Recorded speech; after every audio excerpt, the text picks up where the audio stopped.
Live. Hello, everybody. Bobby Piton here. Um, it is. I'm a minute or two. I guess I'm 1 minute off. So thank you for your patience. Um, I was just getting set up because I'm rearranging some things in my house, trying to get things a little more, more functional, so to speak. And so there's no table in here right now. I'm just sitting in a chair with this on something else. So good evening, Celicia, Cheryl, Rhonda, Mittens, um, Jules, and TF, and Jim, and Gretchen. So thank you guys for coming online. And so this is number 49. I think yesterday I had off a little bit.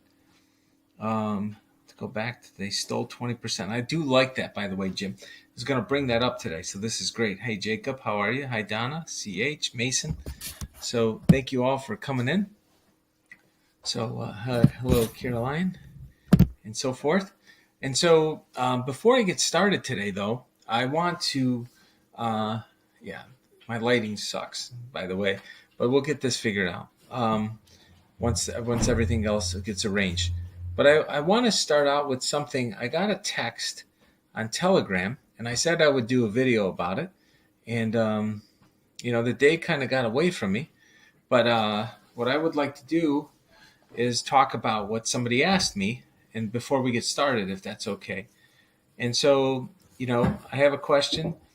They wrote this to me at 5 this morning. I don't know if they saw me online. Sometimes I get up early, but I get texts sometimes shortly after I've written a text really early. So I guess there's some other people that have some sleepless nights with what the heck is going on in the world.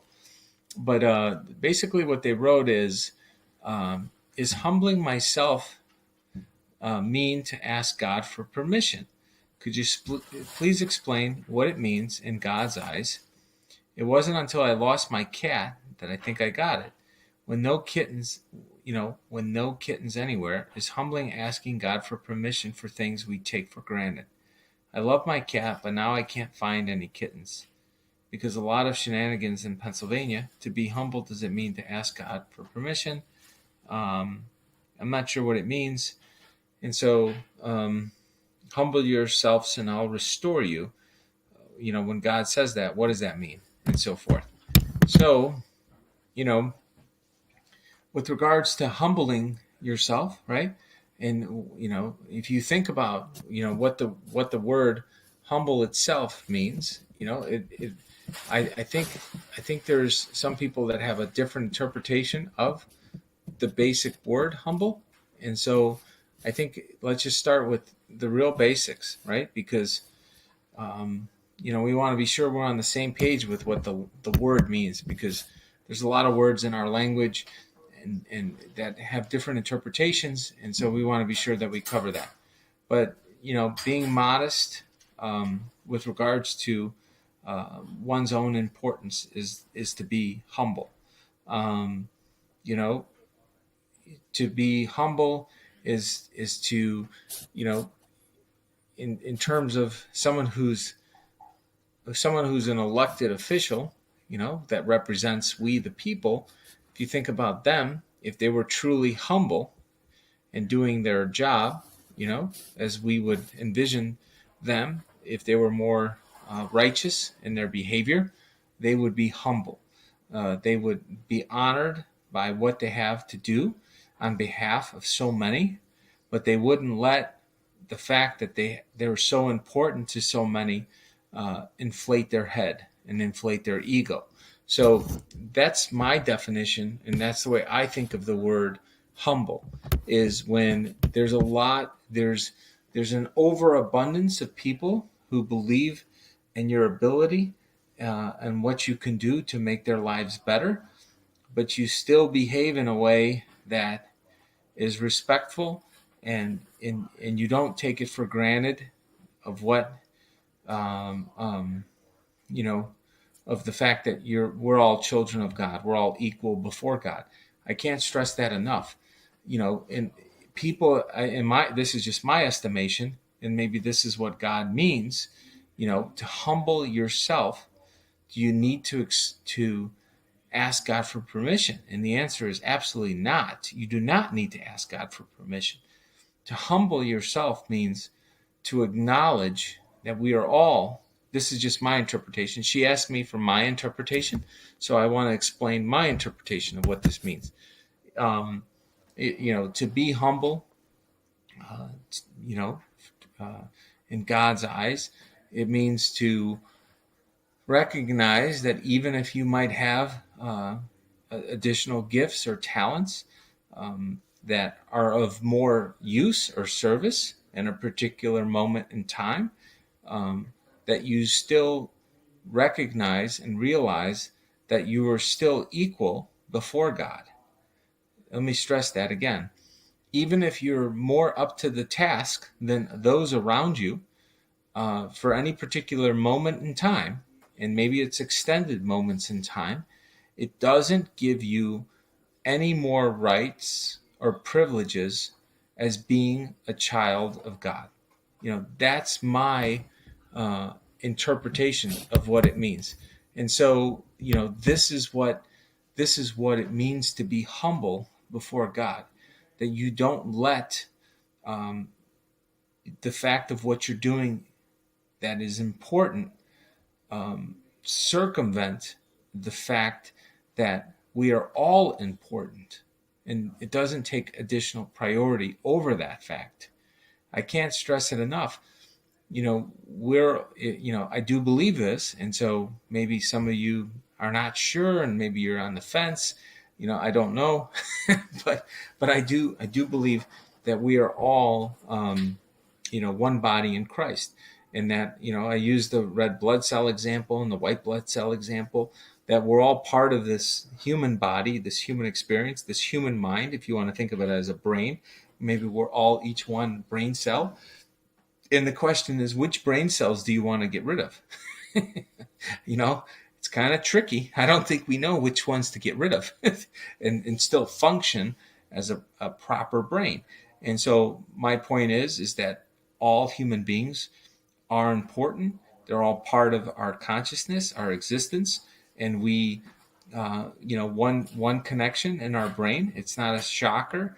Once again, going back to fractals, each brain cell supposedly has up to 10,000 connections, and that's what puts the number of connections in our brains up to the trillions. Where we have trillions of connections within each of our brains, and that's a microcosm of what happens in the real world. Some of us have, multiple, one or two connections, or 100 connections, 5,000 connections with other human beings. Some of us have, and some of us have, hundreds of millions or billions of connections, and so forth, with other human beings. So everybody thinks that everybody knows this intrinsically. I do believe that, but I think there's a lot of really bad people that basically, I think there is a lot of bad people that try to undermine this reality, this fact that we are all to be humble before God, and that we're all children of God, and we're all important. And even the ones that may think somehow that they have more importance because of various skills, being more talented doesn't give you more importance. Let me repeat that again. If you have more talent than your fellow human beings in any endeavor, it does not ever mean that you're more important to them as a human being and as a child of God. It's kind of funny because this question was asked to me, and we're going to get into Leviticus here in a second, but I happen to have a daughter who's definitely a genius, and she's going to be 4 here shortly, and I joke around and I said, her name's Sky, and I said, Sky, you have a really big brain, right? And she goes, I do have a big brain. And I said, what does it mean to have a big brain? Because she's going to be 4. She goes, it means I'm really smart. And I said, yes, you are really smart. And I said, so what does it mean to be really smart? Do you think that you're ever more important than people that may not be as smart as you? And she didn't know how to answer that question. And I said, no, it means you're never going to be more important than anybody else just because you might be smarter than some people, but it means you have more responsibility to use your brain to to do things for God and so forth. And the Three Little Pigs as an example. The pig who built the brick house. Yeah. Still cared about his others. Yeah. So my wife just chimed in and she said a wonderful story. And she says the 3 pigs is. No, we use this right after that conversation. Oh, so my wife, I walked away after I said this. And I kind of I'm sitting there leaving her to think about this. My wife is still sitting with my daughter, and my wife chimed in and made it, she does what she does well, which is break it down in simpler terms for a child than I do. And she said that, she used the story of the 3 little pigs. One built a house out of straw, and then another one built it out of wood, and the other one built it out of brick. But at the end of the day, when the wolf came, each of the pigs went to each of the houses that was stronger and then survived. And in some respects, the people among us, that might have different talents and different things. We have people in the world that are extremely talented with with coming up with cures for different diseases. We all know that there's some people that are very ill intentioned with that and claim that they care about this when we know they don't. I'm not talking about those people. I'm talking about people that are extremely talented that, for example, there can be a surgeon that knows how to operate on our brain.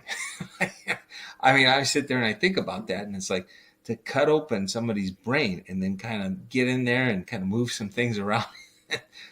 Like, that is just mind-boggling, right? That someone could train and go through, and not just that, to have the dexterity about using their fingers or their hands to do something inside somebody's brain is unbelievable, right? So there's people like that can do that. Then there's people that take the time to cut open your chest and redo your heart if you got problems, and then there's therapists that can sit down and you're falling on difficult times and you're a little confused about what's happening to you in your life, and they can talk you through that. And then there's people that are teachers, and they turn around and they explain things to you and how the world works. Then you have police officers who are willing to die to keep you safe, and firefighters. Every single function that we live around all this greatness and all these different disciplines and people that are just genuinely just good people that care. And, not all of them require, intelligence at a certain level, whatever that level is. Everybody has a different definition of what that level is. But deep down inside, they all have a sincerity and a love for their fellow human beings and a connection to God. And I think that that's what really matters. That's what matters most to me is the connection to God, and knowing that that we're all connected and that we all have an obligation to live up to our talents. There's a saying, God's gift to us is the talents that we were born with. Our gift to God is using those talents. And I do believe that we have an obligation to use our talents, whatever they might be, to honor our God. And otherwise, what the heck were we doing? And so, anyways, I know it's a little long-winded, so let's go to Leviticus 6. So sins requiring the guilt offering. There's a lot of these guilt offerings and so forth, and some of these is, we talked about this, and I do like what Jim, I think, said earlier. When people steal or commit fraud, I feel like we should, I was thinking of going on Twitter and linking up with every single person in Congress. There's only 535 of them. And this would be absolutely wonderful if I just took Leviticus 6 and I tagged all of them. I tagged everybody in Congress, and I said, you guys, you have to remember that when you cheat and steal involving a security deposit or steal or commit fraud, you owe us that and plus 20% before you come up with a guilt offering for what you've done to make things right with the Lord. And I do think that would be I wonder how many times that would get shared if I did that. So we should turn around and do that. We should collectively take Leviticus 6 and send it off to every single member in Congress and say, listen here, you sons of bitches. we want everything back, and then 20% and so forth, because anyways, when I'm reading this, I'm thinking about how this applies in the everyday life. And this is what kind of popped into my mind, is that we need to turn around and come up with ways to get the message out to them and so forth. Then the Lord said to Moses, give Aaron and his sons the following instructions regarding the offering. Burnt offering must be left on the top of the altar until the next morning. So once again, these offerings, it's pretty interesting. There's a tremendous amount of protocol. Now, you think about the times with regards to meat, that you have to eat it within 2 days. The third day, you have to burn it. Otherwise, it goes bad. So some of this is also practical. The meat can go bad and get you sick. But I do think it's interesting that they have a particular order of how you're supposed to do things. So, if you have an offering and you're going to offer this to God, that you have to, if it's been made holy, so to speak, and if it touches you, then you're also holy, and that you have to be a holy type of substance. You have to prepare before you, before you eat it. So there's a lot to be said about the ceremony. And I think part of ceremony, from my perspective, when I look at life and then you think about events and holidays and things that we celebrate throughout our life, the things that seem to resonate the most and have most meaning and memory for us is when we don't rush. So ceremony changes the tempo of life. When you go, for example, to a graduation, right? And that's what popped into my head when I'm saying this. You go to a graduation, and somebody's finishing a milestone. And, my son, I remember when he graduated from 8th grade, he's like, I don't understand what the big deal is. I don't feel any different. I don't feel any different, Dad. I just went across the stage. I got my diploma, and that was it. And I said, Ronan, I understand that you don't feel different, but you have to remember some of these ceremonies aren't about you. Like, part of it is ingraining the people that matter and care about you, that they witness that you just crossed a certain milestone. And so that milestone is that you finished eighth grade. And I said that's what you have to remember, that sometimes you're part of the ceremony, and sometimes you're the remembrance of what happened at the ceremony, and sometimes you're both. The ceremony is important to you, and it's important to other people. Like in the case of marriage, I think when someone gets married, the people involved in getting married, it's extremely memorable to them. It should be a really big day. But then everybody who's there, you're sharing that experience with them, that you're basically saying, here, I'm joining a union with this person. I'm going to create a life with them. I'm going to try to hopefully live a good life and raise children and be a good part of the community. And so that ceremony has more significance to you and to them in that situation.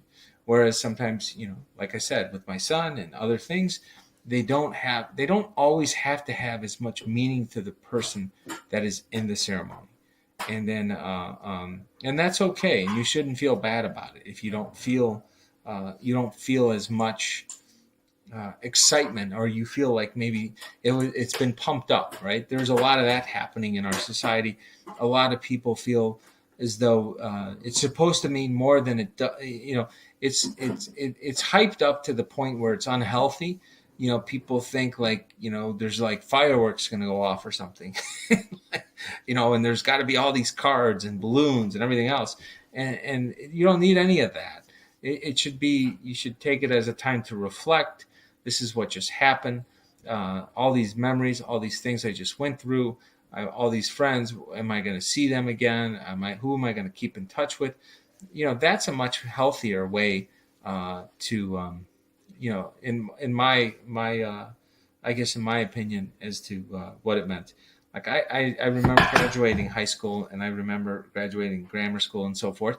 I still remember to this day. I remember what I was wearing. I remember some of the songs in grammar school in eighth grade, and actually, it was one of the songs from eighth grade was "Forever Young" by Rod Stewart. Like, we had to sing it, and I really liked that song, and I liked it after singing it in eighth grade graduation. And "One Moment in Time" by Whitney Houston, we had to sing that song. So I'm just saying, why do I remember these things? Because when I was in eighth grade, and as I was going through graduation, I remember not being rushed, and it was like, this is super cool. Who am I going to see? Who's going to my high school? Who's moving away? Well, who am I going to keep in touch with? So all these types of things, that's far more important than like whatever that facade is of what the ceremony is. So anyways, when I think of these offerings, I think about what they represent with regards to an acknowledgement that you needed to even make an offering. What did you do wrong? Like, did you do something wrong that is worth remembering, that you don't do it again? So, that you have a constant reminder that's etched into your brain through ceremony and through the community knowing that you did something wrong and you screwed up, and it's okay because you asked for forgiveness and you follow the protocol to ask for forgiveness, and people forgive you as well as your God. And so I think that's my takeaway from all this. When I read all these procedures and I read about these offerings, and I do think that they do serve a purpose. I don't think it's a waste of time. But I do think subconsciously, and whether people realize this is what's happening, it's really ingraining that experience into their being for the rest of their life and so forth. Not just this life, but the life after this and so forth, because our soul does live on after we lose our body and so forth. So, okay, let's go to Leviticus 7. So I think once again, burning the fat. I love this, by the way. It's pretty much a lot of the same. This is where we can just do a word count and see what shows up over and over. The fat of the broad tail, the fat around the internal organs, the two kidneys, the fat around the near of the loins, and the long lobe of the liver. I always remember the long lobe of the liver. So anyways, it's pretty interesting, but this is where, any male from a priest family may eat the meat and may be eaten in a sacred place where it is the most holy, right? So that's the thing. You have to adhere to the importance of it. And I think, it kind of goes back to what Jesus said, and I think it was yesterday or the day before. Jesus basically said what, the Sabbath is for us. Like human beings decide the importance of what goes on to the Sabbath. The Sabbath doesn't control us. And a lot of people sometimes get it backwards.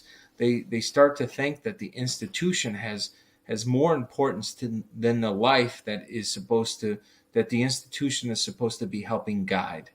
And I think that's an important thing we should never lose sight of. The rules that we create, or the rules that we follow, and the rules that God kind of gives us as guideposts. Some of those rules are exacting, like the Ten Commandments is exact. You don't mess with those. Like, you don't kind of steal sometimes. Like, thou shalt not steal. It's not like, well, it's okay to steal every once in a while. Like, no, you're not supposed to steal. It's an absolute truth. thou shalt not commit adultery. No, you're not. So if you get married, you're binding your souls together, and you're one union, and you don't ever cheat. There, period. End of discussion. So that's an example of an absolute truth. Now, if you have faltered and you've sinned, you have to take it up with God, and you got to ask for forgiveness. And God is obviously very forgiving and so forth. But it's not for my place. It's definitely not for me to judge. Someone who commits adultery, that's on them. I'm not. I don't want to get involved in that. First of all, I don't want to get involved in God and you. Like, people that have a problem with something they did, and God may be mad at them. Take it up with God. Like, if you broke a law that impacts the whole community directly and causes harm to others, other than the harm to the person that you did something to, yes, then I do think the law should step in and you should deal with the consequences. And so it's a fine line, right? Because there's some things that you do that can violate God's law, but you're going to have to take it up with God. And there's some things that impact our overall society, and that's where human law comes in. That's guided by some of the principles of God's law. So, anyways, that's just kind of my take on this with regards to Leviticus 7. And so let's go to the next one here. This is Mark 3. Let me see here. With regards to Mark 3, Jesus went to a lake with his disciples. A large crowd followed. Jesus instructs his disciples to have a boat ready to make sure people don't crush him. So even though, Jesus is the Son of Man, he is in human form, and he wants to make sure he doesn't suffer before, I guess, he's here to suffer and die on behalf of all of our sins, which is kind of ironic, right? He's worried about getting pushed around and possibly crushed, but then he's going to overgo some insane amount of punishment instead. So it's pretty interesting. But anyways, in Mark 3, they go through the 12 apostles. Obviously, Simon, who he named Peter, James and John, Andrew, Philip, Bartholomew, Matthew, Thomas, James, Simon, and Thaddeus, and then obviously the one and only Judas, and so forth. I say the one and only because he's the only one that betrayed Jesus and so forth. But it was foretold, and it needed to happen to fulfill the scriptures, and for Jesus to die for our sins. So it's a kind of sad thing, right? Because who wants to be picked as the person that's going to betray the Son of Man for the benefit of humanity? It's a weird situation, right? You're always going to be remembered, but as Jesus made it clear in previous, previous readings that we've gone through, it's better that he had never been born. So it's a very weird spot, right? Because you're needed to fulfill the prophecy, but then it's better that you have never been born because of what you did to fulfill the prophecy. So this is kind of the riddle that I think about. I think about poor Judas. Like, this happened to him, but it was kind of like it was preordained that it was going to possibly happen to him. So, anyways, teachers of religious law who have arrived from Jerusalem said he's possessed by Satan. So they thought that, it's kind of funny. I'll tell you a funny story. And I'll tell you, let me finish this, and I'll tell you a funny story of what happened to me with my sister. But anyways, the prince of demons, this is where he got his power to cast out demons. So Jesus called them over and responded with an illustration. And he said, how can Satan cast out Satan? A kingdom divided by civil war will collapse. Similarly, a family splintered by feuding will fall apart. And if Satan is divided and fights against himself, how can he stand? He will never survive. Let me illustrate this further. Who is powerful enough to enter the house of a strong man and plunder his goods? Only someone even stronger, someone who can tie him up and plunder in his house. I tell you the truth, all sin and blasphemy can be forgiven, but anyone who blasphemizes the Holy Spirit will never be forgiven. This is a sin with eternal consequences. he told them this because they were telling him he was possessed by evil spirits. And so I'm going to tell you a quick story of what happened. So I kind of mentioned this, and people have been watching for some time because this is hour number 49. By the way, that's pretty crazy, right? If you think about it, we've been talking for we've passed the 1 week mark a little while ago. We're into 1.25 weeks of of going over this stuff. If you think about it, it's like a part-time job for all of us. By the time that we're done with this is going to be, we're going to go through 9 weeks, folks. We're going to spend 2 work months together. Anyways, when you think about it, I kind of chuckle because I'm like, wow, I thought these things would be like 15 minutes. I thought I would get on here. We talk 15 minutes. I'd see you guys the next day. And anyways, then I start going, and next thing you know, it's an hour later each day.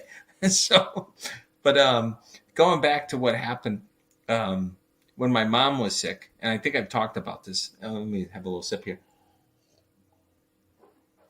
My mom, when she was dying of cancer, and she had a very rare cancer. It's kind of like this ear cancer that she got. And she had to have a tracheotomy. So I've probably talked about this before. And then she lost her ability to speak because of this. And then she had a little board with a marker. So she was trying to write stuff on the marker to communicate with us, right? While she was kind of like going through what to do next, like what are we going to do to try to to save her life and so forth. And anyway, she started, I would dream, and I have these dreams, and my mom was communicating with me in the dreams because she can't speak. And I know I've talked about this before. I just don't remember which hour. Maybe it was like 20 hours ago. But anyways, as I'm talking to my mom in my dreams, she was telling me things that she wanted to communicate to her children, right? So I'm her last child, and some things she wanted me to tell my siblings, and some things she wanted me to tell my dad, right? So my parents were married a very long time, folks. They were married almost 60 years. So they were married 58 years. They were married a very long time. They were married 50. Think about that, 58 years with the same person. And so anyways, as my mom is like speechless, literally, because she has a trach, and we have a room full of people, like my family, like my siblings and my nephews and nieces and everything. My mom's telling me this stuff the night before in my dreams, and I'm showing up to go, visit her and see her and everything. And I'm looking at my mom. And I said, "Do you want me to tell you what you told me in these dreams last night?" Right? And and obviously some of my sisters and some are like, "This guy's crazy." Like I'm like, they think I'm nuts, right? And my mom's nodding her head like, "Oh yeah." Make sure you tell him. I'm laughing because my wife's laughing over here. You make sure you tell him, Bobby. so it's almost like she couldn't say it. She had an excuse because she couldn't say it because she had a trach. So she's like, my youngest son's gonna tell you guys what I really think. And it kind of reminded me of like a Seinfeld episode, like, like it's, Festivus for the rest of us, where, they're complaining, it's like they have to air the airing of the grievances, the airing of the grievances. So I'm like telling my siblings stuff that my mom wanted them to know, like in front of everybody. And my mom would be shaking her head. And I kid you not, folks, this had nothing to do with me. I didn't know any of this stuff. There's a bunch of things my mom was telling me to tell them in these dreams. I had no reference points. I'm the youngest, so some of my siblings are 20 years older than me. And I'm just letting them have it. Boom, boom, boom. And then my sister, who's 20 years older than me, she made a comment. She like, what just happened to Jesus? She's like, she thought I was possessed, and she's like, you're possessed. And I said, how the hell am I possessed? Our mom's right here. She's nodding and everything else. I said, you really want to know what else I saw about you? So anyways, she basically said, she's like, sure, go ahead, tell me, and I told her a bunch of stuff about her marriage. Just like I just went right into everything I was seeing with regards to her marriage, and I got to tell you, she shut up. She just walked away, and there was no more Bobby's possessed business.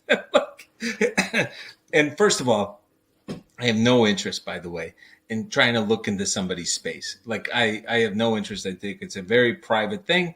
I do have the ability, if somebody gives me permission, to look into somebody's space and see things that sometimes people don't even see for themselves. But in this case, my mom asked me to do it, and anyways, she asked me to do it, and I told her a bunch of stuff about my dad, and you got to remember, man, it's something. It's a different experience. You tell your dad, who's been married to your mom for 58 years, about things that he screwed up on. It's a tough pill to swallow. You don't want to be the messenger. You don't want to be the messenger of that story, right? I'm like, oh yeah, Dad, you want, I don't know what to tell you, but I got to kind of do what Mom asked me to do. I got to tell you some stuff that you don't want to hear, and those conversations I had in private with my dad, and at first he was very angry and stuff, and he didn't want to hear it and so forth, and he was upset with me for a few days, and that's okay. I wasn't mad about him being upset. And I said, okay, that's fine. You don't have to, you don't have to believe me. That's okay if you don't. And, and sure enough, what ended up happening when my mom died, I wasn't there, and and she didn't want me there. The whole, everybody, every time she was about to die, she had everybody over, and then I would come and visit, and then she wouldn't die. And everybody was there, all my siblings, everything. There's like all 9 of us there, my nephews, nieces, everybody's in the room, and then she wouldn't die. And then all of a sudden, this happened like 3, 4, 5 times in a row. Like, every 2-3 days, this would happen.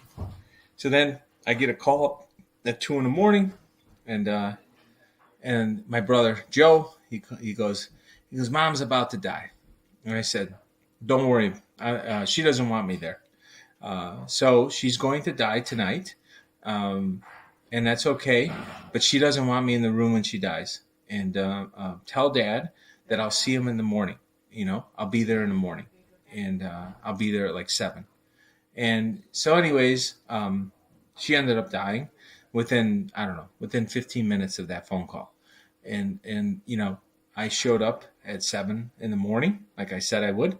And I went to see, everybody was gone. It was just my dad, and I went and talked to my dad after my mom died. And anyways, we had this conversation about this other stuff. So it's hold on one second.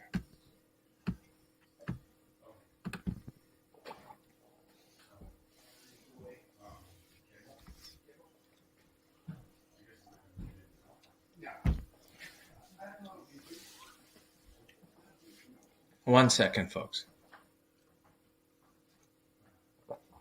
I need to get my charger. I'll be right back. Hey, Nicole, can you get my charger? Yeah, where's it?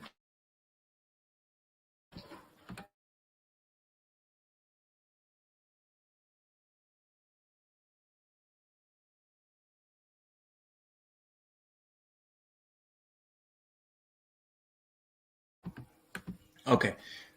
My wife's just getting the charger for me. My computer's about to die. So, anyways, I had the conversation. We go through the stuff, and sure enough, it was a good amount of closure. How's that?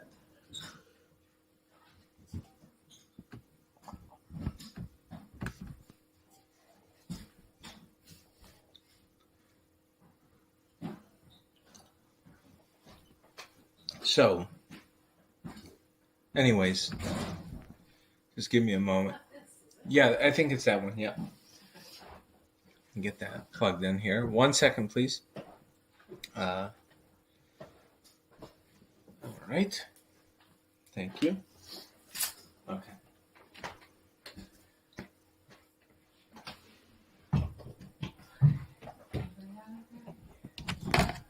Okay.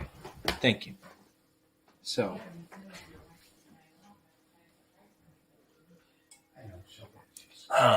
we'll we'll go back to that conversation.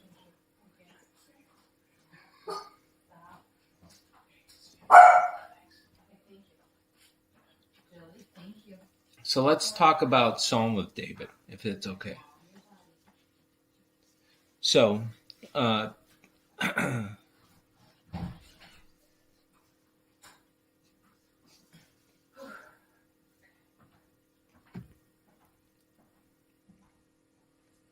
one second, please.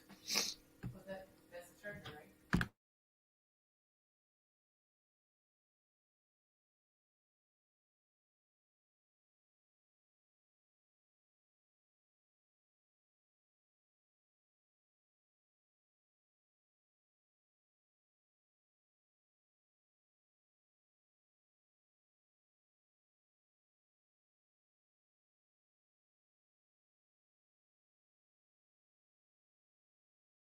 I'll be right back. Hold on one second.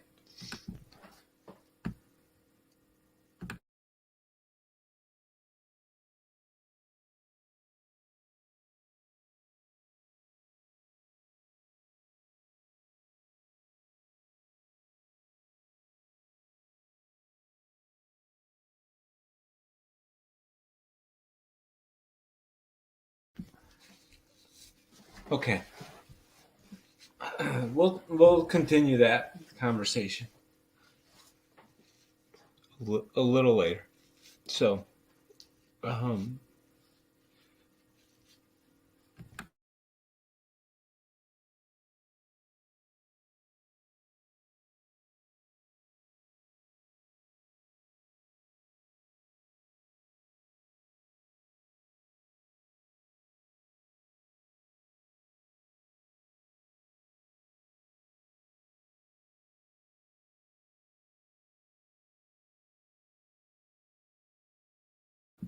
okay. So, Psalm of David.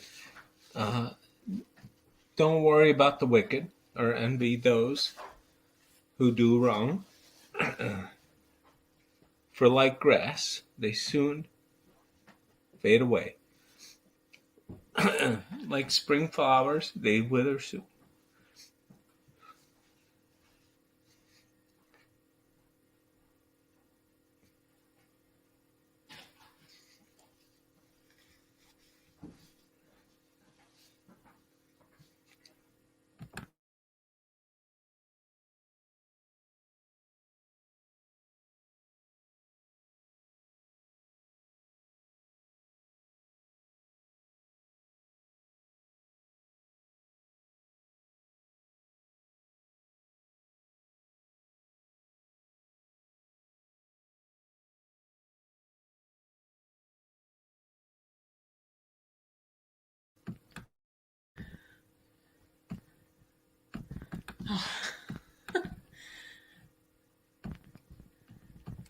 Good.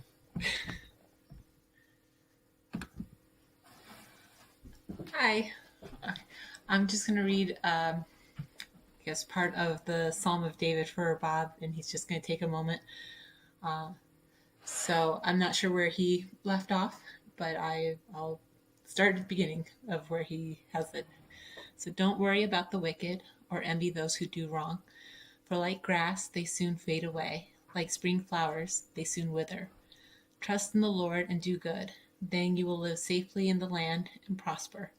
Take delight in the Lord, and he will give you your heart's desires. Commit everything you do to the Lord. Trust him, and he will help you. He will make your innocence radiate like the dawn, and the justice of your cause will shine like the noonday sun. Be still in the presence of the Lord and wait patiently for him to act.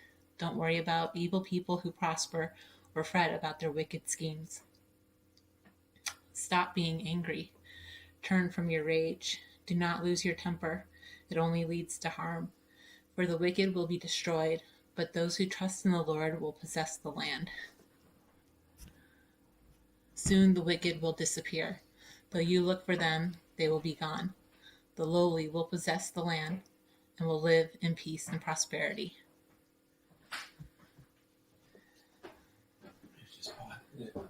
Just mute it for a second. Okay. Camera. Sorry, one moment.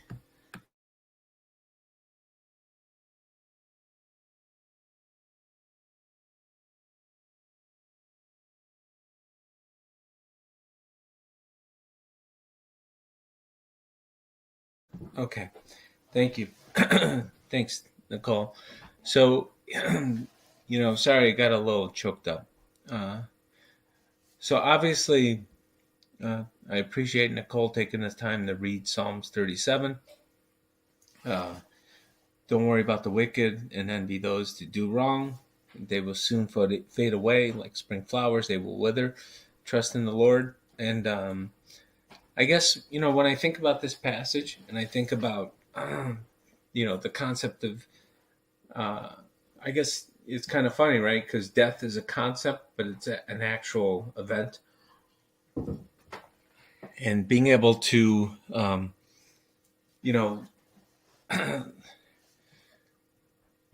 being able to see what happens on the other side of death is an interesting experience, and it's interesting from the standpoint that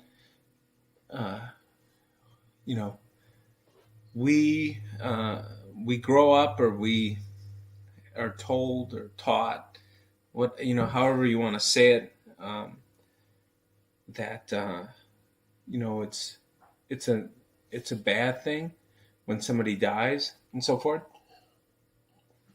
And obviously, we don't want to die before our time. I understand all that. I think we all agree with that statement. It's very sad when somebody dies before their time, right? Because they didn't get a chance to live out, their life and so forth. But when somebody does live out their life, uh, it's a beautiful thing, you know. So that's that's my interpretation of it.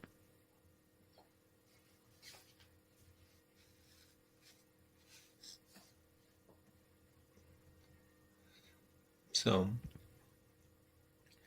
I will tell you that from what I can see, for what it's worth, uh, give me 1 second.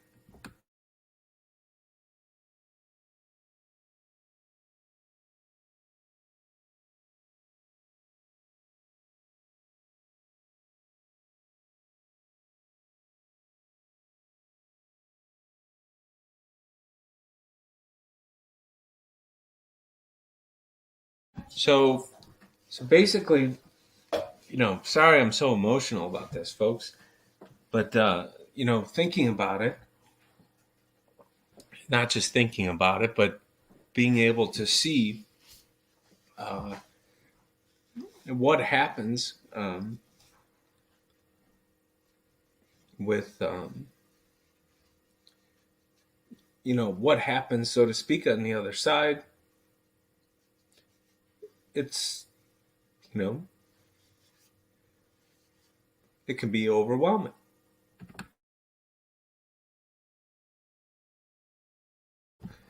That feeling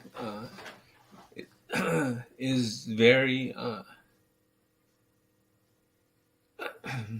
it's I guess what the best way to describe it is, it's beautiful and overwhelming and draining,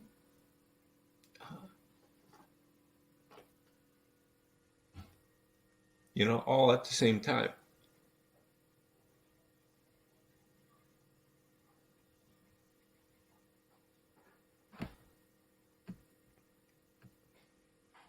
So,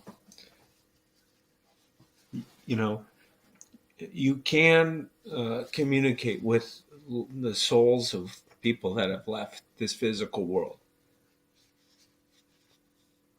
So, you know, so I think that not, you know, I guess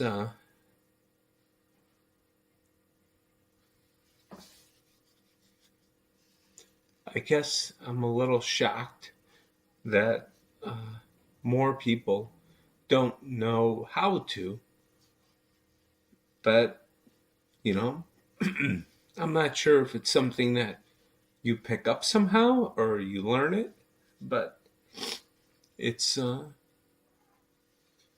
it's something that allows you to,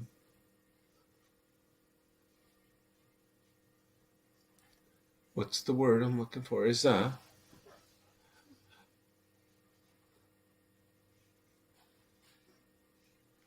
I guess to, live more fearlessly.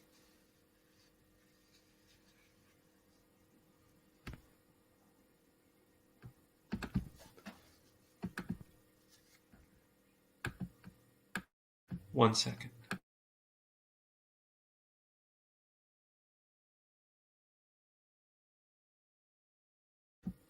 I apologize, but I haven't really discussed this before, and so I wasn't expecting this kind of reaction.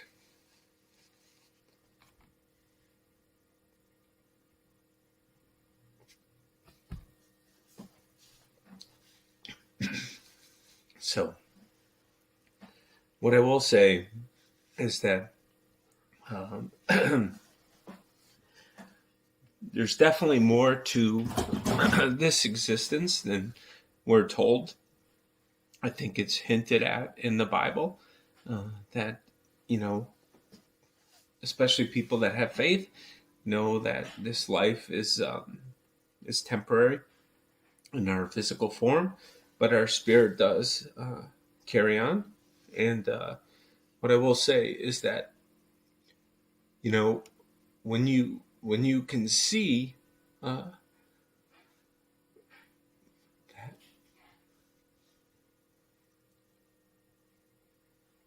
when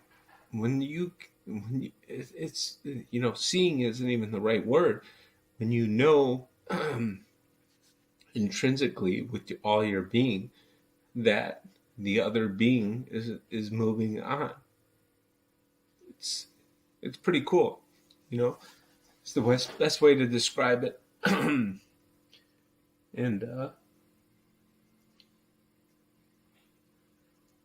it's just, it changes things, I guess. So, uh, so,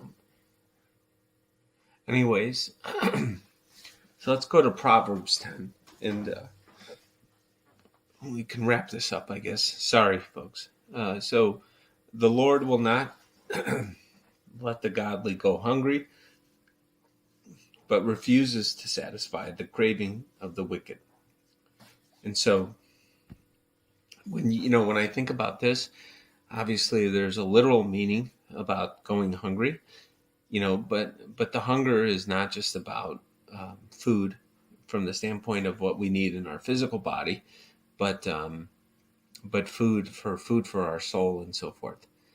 That if if we if we do try to live a righteous life, that our spirit will always be fed, so to speak, and through infinite energy, through a connection to God. And then obviously I believe the wicked are kind of like black holes. I don't And once again, going back to fractals, people that are wicked that live among us, they can never satisfy that urge or that desire to destroy and to pull in people past the event horizon. and literally rip them apart. So when I think of this saying, I think about black holes in the universe that we witness through telescopes, and that there's some individuals that live among us uh, that are like miniature black holes. Yeah, I know that sounds a little weird, I guess, but this is the way I visualize people on Earth. Is that some of them are representations of these celestial bodies. There are some that are just they're kind of planets, and they're kind of stationary. Some of them are like moons. They're here among us, but they don't really do anything. Some are behave like a star, and they shine bright for all of us to see. And then some are black holes that want to destroy everything that goes into their path. And so, uh, you know, so when I read this in Proverbs 10, I think about that. I think about that analogy that I've often thought about, with regards to fractals and how life exists here on this planet, and that we're a microcosm of the universe. Literally on Earth in human form. That we have billions of galaxies and all these stars and planets and everything, and black holes every which way, and the same thing happens here, and so forth. So it's kind of interesting. Lazy people are soon poor, and hard workers get rich. Now, when we think of the two words rich and poor, uh, it could be, I view it, once again, I view it from a spiritual perspective. It could mean literal as well as figurative. And so, literally, you can be poor if you're lazy, as well as, if you work hard, you can get rich. But we all have plenty of examples where lazy people are rich and poor and hard workers are poor. I can tell you, and I'm sure you guys can, witness and seen your own version of this. There's plenty of people that work hard, but they work hard on the wrong things. There's plenty of lazy people who uh, are lazy, but they use their mind. So they might be lazy from a physical perspective, but they might be creative and use their mind to do what they need to, so that they can get rich and find the right people to do the work. Uh, some of them do it the wrong way, some of them do it the right way. So it really just depends. But I think in this Proverbs 10, the bigger thing is lazy people are soon poor. Is I think they're talking about your spiritual growth and so forth. And so if you're lazy with regards to your spirituality, you will be poor in spirit. And if you work hard to have a little more understanding of your spiritual side of things, you will become rich. And I think that's the important thing to think about. And this holds true for, I think, a lot of the Bible and the way it's written. You should ask yourself, when you're reading these passages, is how much of it is literal, how much of it's figurative, how much of it is both, and see what connects with you. Because that's the beauty of the Bible being the Word of God and the way and the truth. Is as it's the Word of God, it's also written in a very artistic form. It's written as poetry. It's written as, uh, you know, as an incredible piece of literature. It's written as an incredible thing of history. And so I think that's super cool that we get that benefit, and so forth. And I think that this is one of the things that's really neat about the Bible and the way that it's constructed and so forth, and that we can have so many different perspectives, all encompassed in just a few lines and so forth.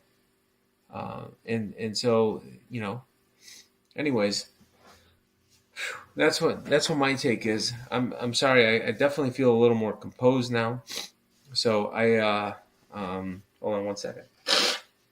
That thinking back on my parents and the life that they had and how long they lived, and all the things that they did and tried to do in this lifetime. and then seeing kind of what happens and so forth uh, with regards to upon death, and that we are not um, we don't just disappear. That's, people that say that are just absolutely clueless, and I would even say they're you know they're, I mean, you should pray for them, because we don't disappear. Our spirit and our soul lives on, and I do believe that put my little thing back on here, folks. Is I do think that with regards to uh, uh, the realization, I think that's the key thing. When people realize, or if they come to the realization on their own, or if they have, a uh, some kind of experience that allows them to see or get a glimpse of how things really are outside of this realm that we live in. So we live in this physical world. We live in a world that we're kind of, I hate to say it, but it sometimes feels that way, right? Is we're kind of trapped in this physical body, like while we're here.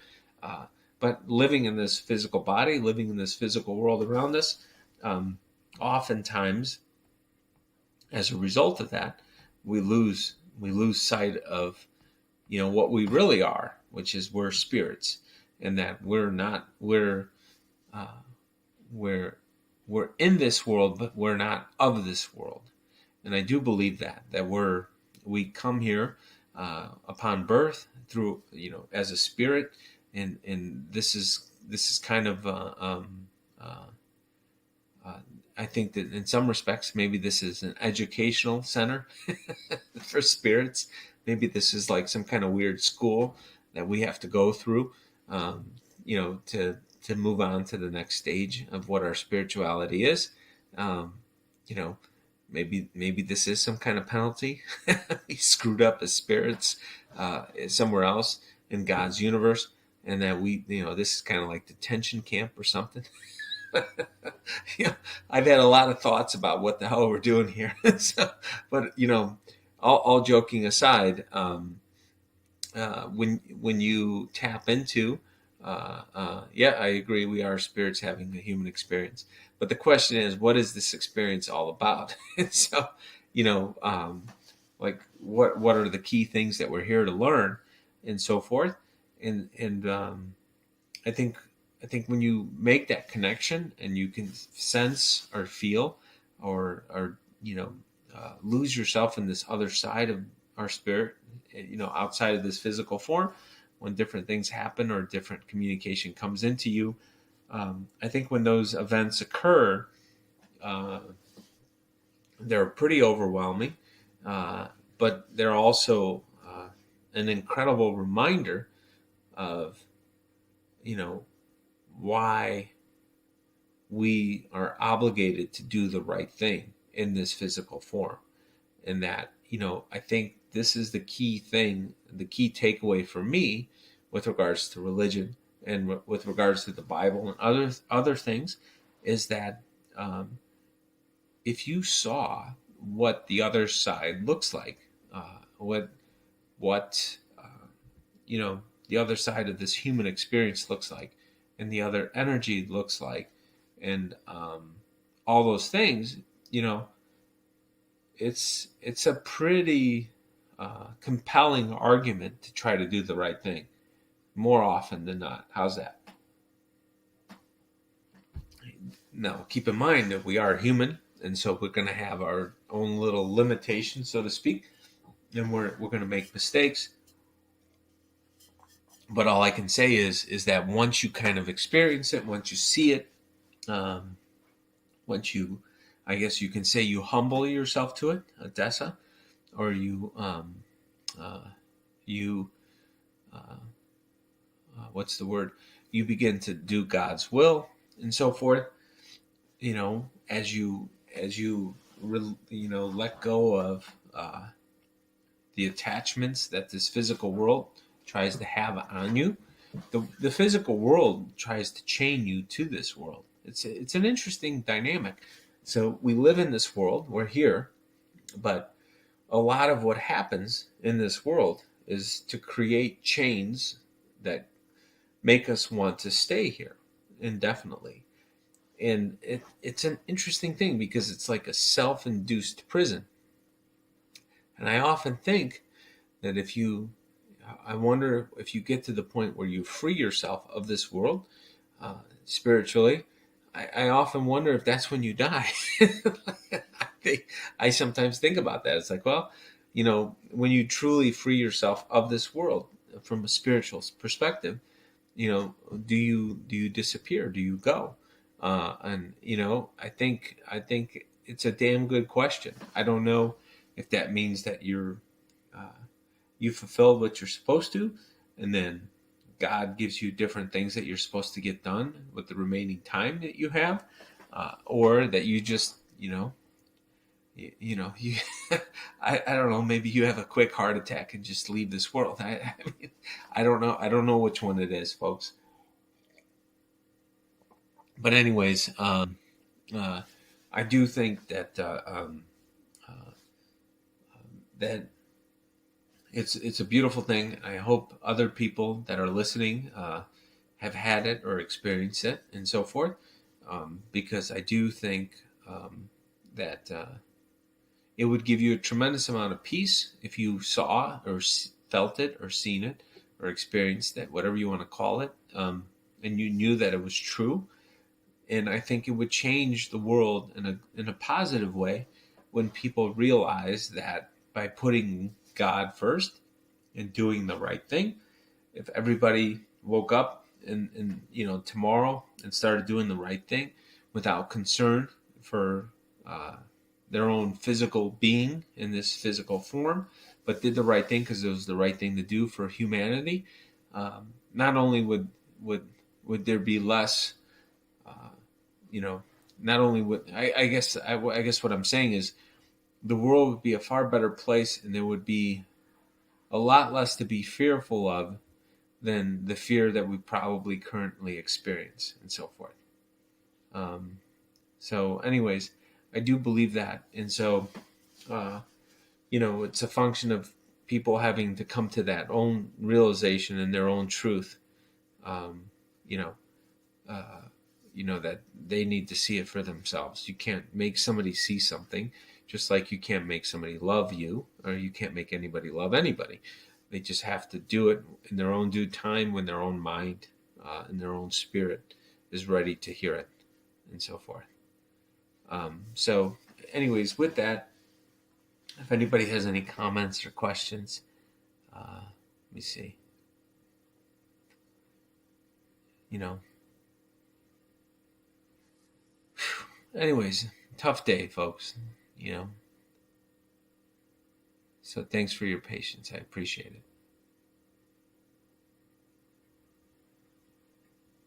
Pope John Paul.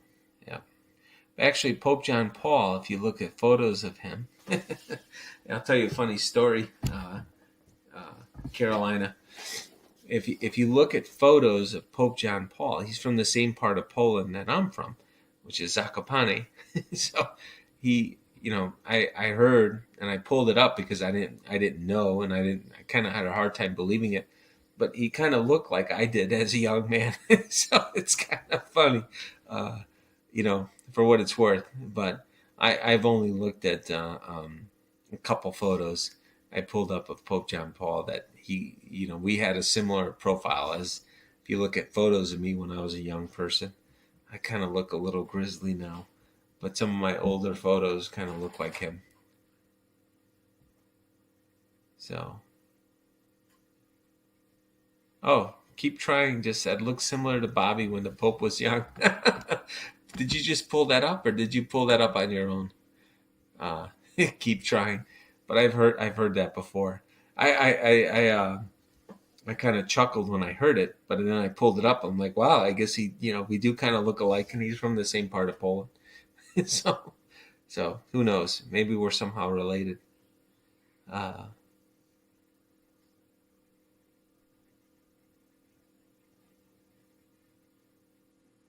let me see. That's funny. Storm saying I look alike.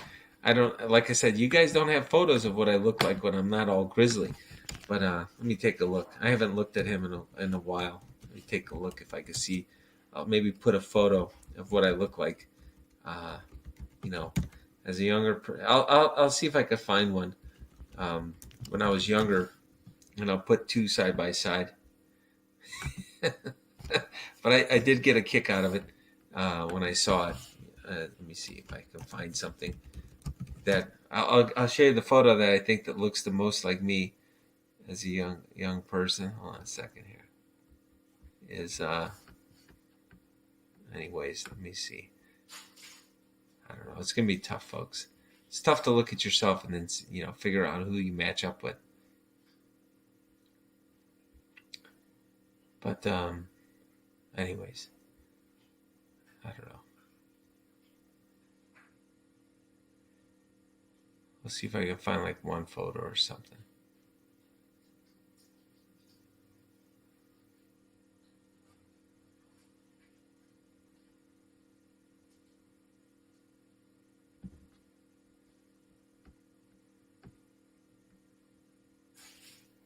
I don't know. I'm not looking. You know what? It's too difficult. I'm not going to look at it. But yeah. So, anyways, I think yeah, Pope John Paul worked with Reagan to bring down communism. That is absolutely true. And so, it is a wonderful thing that he did that, and so forth.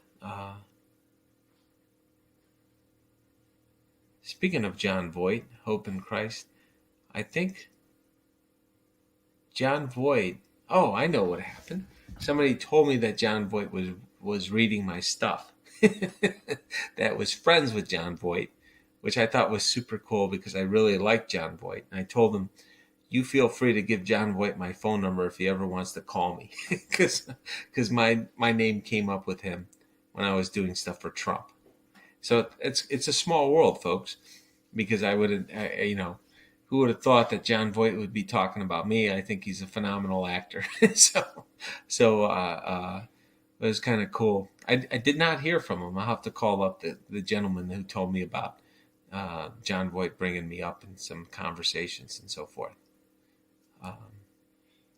So, anyways, all right. Well, you guys have a wonderful, wonderful evening, everybody. Thank you for your patience and dealing with some emotional memories of mine this evening.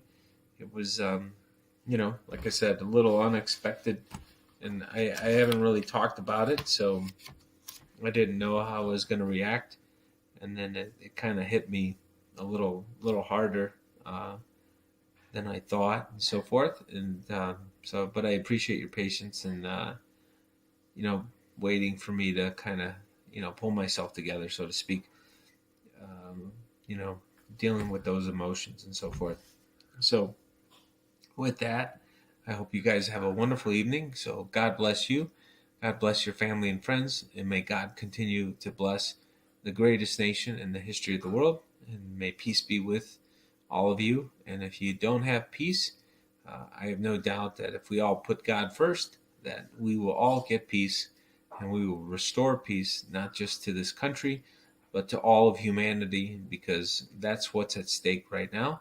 And I do think that we will ultimately prevail. It's a function of timing, but I do think that there's a lot of stuff in the works. There's a lot of things that I've been seeing that need to get done, and I do think that a lot of what I've seen as my role will get done. I'll do whatever I need to get it done and execute on my part, my role, so to speak, and what my purpose is in all of this that's taking place.